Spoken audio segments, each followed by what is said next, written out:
Hi, Kaizen Sensei here, coming to you with a new lesson. Actually, it's part two of the last video we talked about, which tackled the subject of competence. Okay, now competence from the last video talked about how an individual fought his or her way through the process, going through successes and failures and trials and error over and over again until he or she became really, really good at what he or she needed to do. Well, the second way of doing it is to have another person help you through the process. The trainer, the coach, and the mentor. The trainer is basically an instructor. Okay, person goes to class and then needs additional time to figure things out. Ask the instructor or the trainer, do you have 15, 20 minutes of extra time you can help me understand what I didn't get?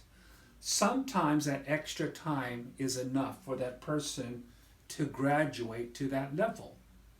That's far and few between. The next is a coach. And basically what a coach does is look at two dates, where that person is now and where that person would like to be at a certain time. Say that a person wants to lose weight and say wants to lose 50 pounds in 6 months, breaks it down 6 months, and then uses whatever techniques that's available to discipline that person to meet those incremental goals until such date that the goal is met. Okay. Now the third, which is I highly recommend to almost all employers or companies, is the mentor system. And the mentor system is quite simple. What you do with any new employee is to assign a long service employee to watch over that new employee, conduct a series of tasks. Okay, usually a task is a checklist.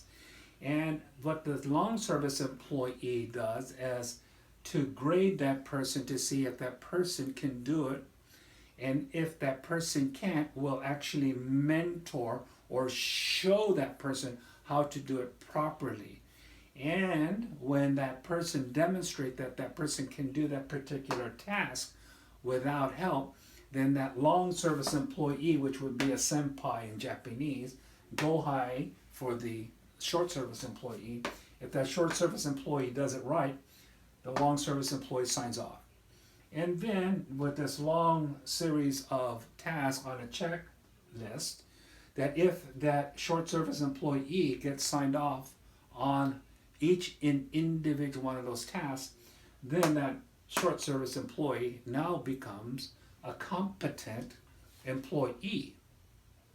Okay, becomes a competent employee, and a competent employee is a person who has the ability to perform the job safely while meeting the quality standards set forth by the customer's critical to quality specifications.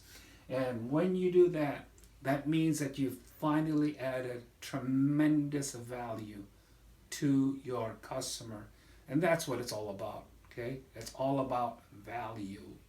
So anyway, I hope you like what you see. I think I did a pretty good job on this one. And you know what? There's going to be more. So in the meantime, be safe and be well.